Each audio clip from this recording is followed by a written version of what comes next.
Last time I left off at the end of Act 1, Scene 1, with the first appearance on screen of Blanche de la Force. She puts on a cheerful, light-hearted front in this scene, but her father and brother see through the facade and they exchange concerned looks, but they don't press her. As she leaves to go up to her room, her brother accompanies her part way. This is what he says to her. "When you get to your room, ask for torches right away, and don't remain without company. I know that the twilight always makes you melancholy. You used to say to me when you were little, 'I die every night in order to rise from the dead every morning.'" Blanche replies, "That's because there has only ever been but one morning, my noble brother, Easter morning. But every night we enter is the night of the most holy agony." With that, she exits the scene. The Marquis says, "Her imagination always goes from one extreme to the other. What the devil does that last remark mean?" "I have no idea. What does it matter? It's her look and the sound of her voice that cuts to the soul. The horses are unhitched by now. I'm going to have a word with old Antoine." The Chevalier, the brother, goes out. Through the open door we hear a cry of terror. The Marquis hesitates for a moment on the direction he should take. Then he moves towards the staircase. We hear footsteps on the stairs. The Marquis seems to recognize someone in the shadows and calls out, "Is that you, Thierry?" The footsteps come closer and a young footman appears, very pale. "What is it, my boy?" "I was lighting the torches when Miss Blanche entered the room. I think she saw my shadow on the wall before she knew I was there. I had drawn the curtains." When the Marquis gets to Blanche's room, she comes up to him right away and expresses her desire to join the Carmelites. Her father remonstrates gently with her for a while, but she stays firm, and the act ends with these words from Blanche. "Oh, Father, let's cease this charade for pity's sake. Oh, for pity's sake, let me believe that there is a remedy for this terrible weakness that is the bane of my life. Oh, Father, Father, if I didn't hope that heaven has some plan for me, I would die of shame right here at your feet. It's possible that you are right, that the trial ahead of me will prove more difficult than I imagine, but God will not hold the attempt against me. I am ready to sacrifice everything to him, to abandon everything, to renounce everything, in order that he might give me honor." Act 2, Scene 1.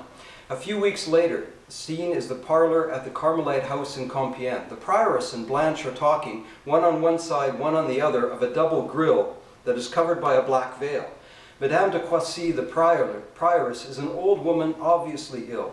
She makes a clumsy effort to bring her chair closer to the grille.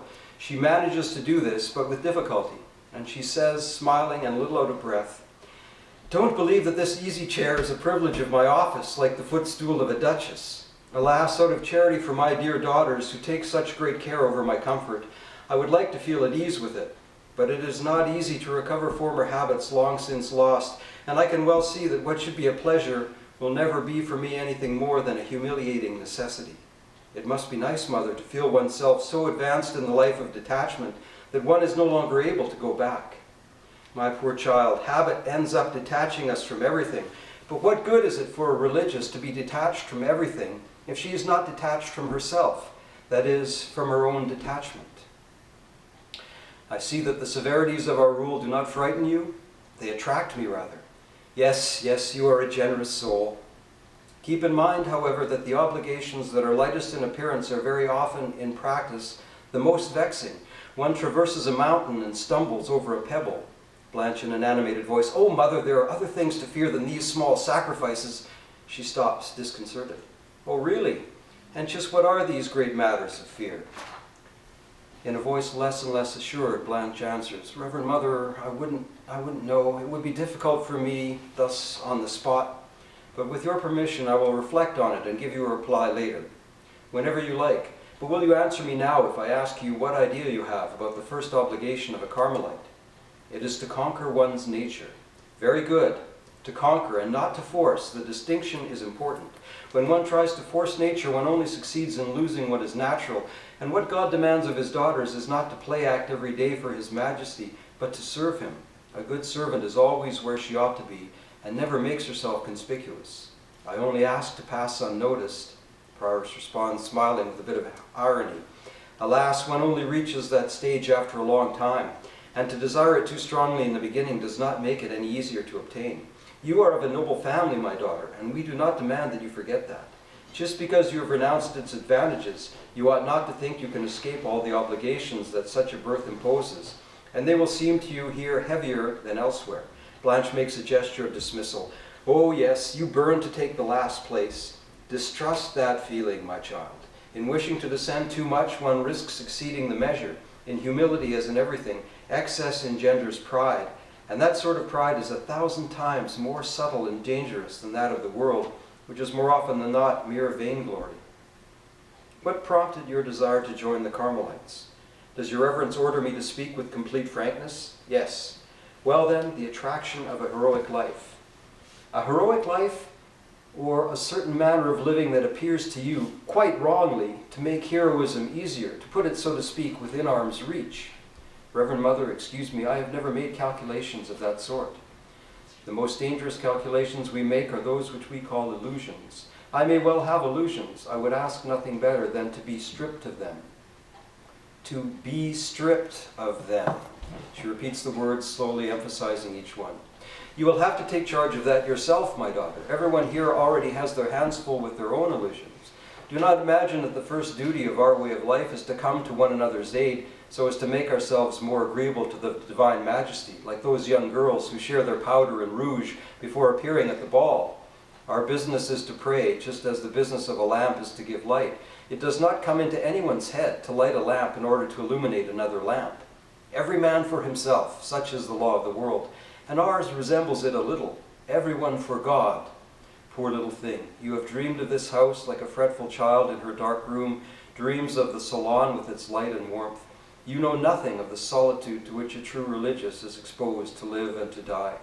For one finds a certain number of true religious, but much more often mediocre and lukewarm ones.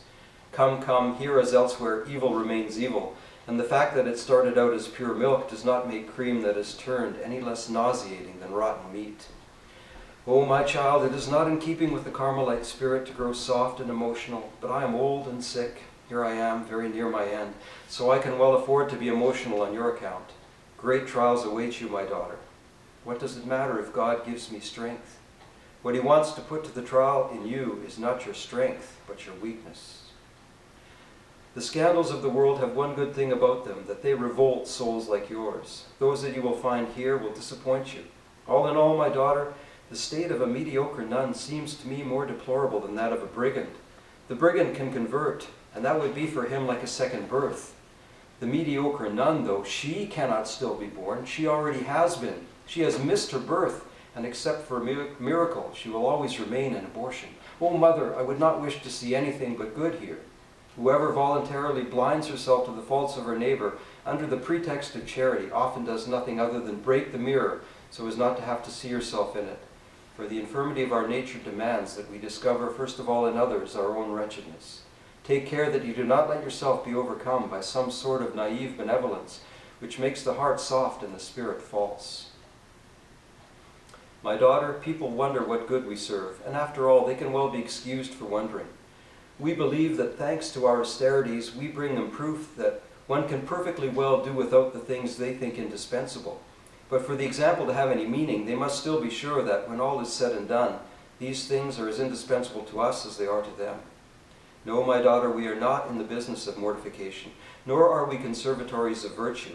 We are houses of prayer. Prayer alone justifies our existence. Whoever does not believe in prayer can only consider us impostors or parasites. If we were to say this openly to unbelievers, we would make ourselves better understood.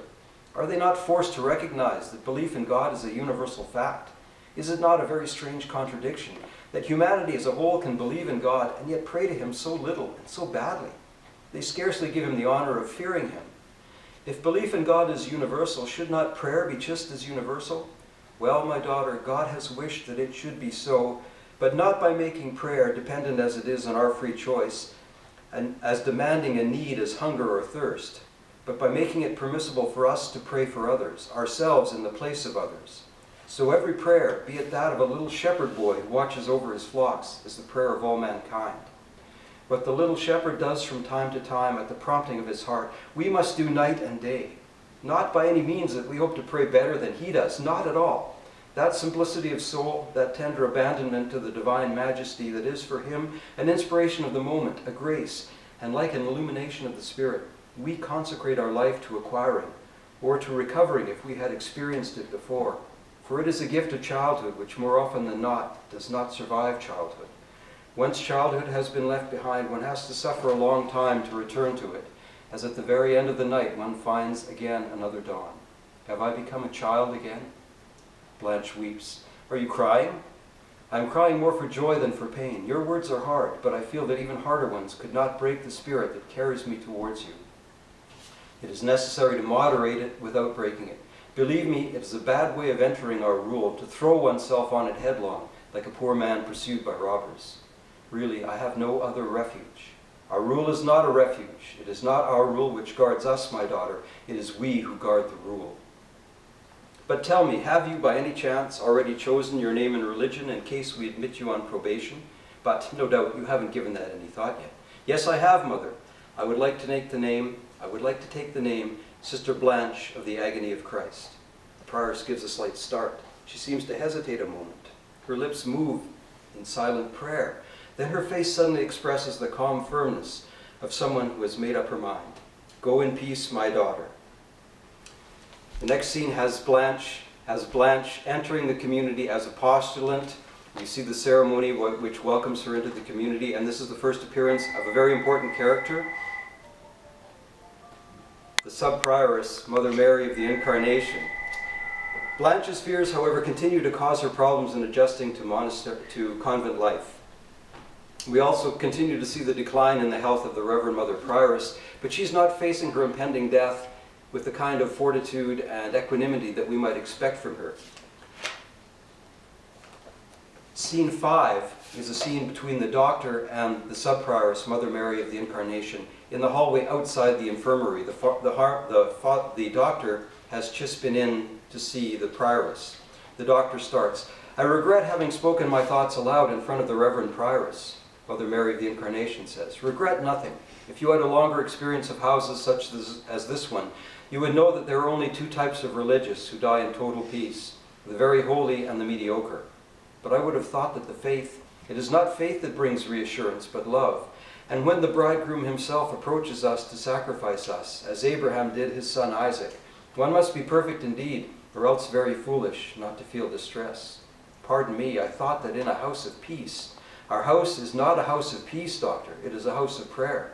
Those consecrated to God do not come together to enjoy peace, but to merit it for others. One does not have the time to enjoy what one gives away. I'll continue with the rest of Act 2 next time.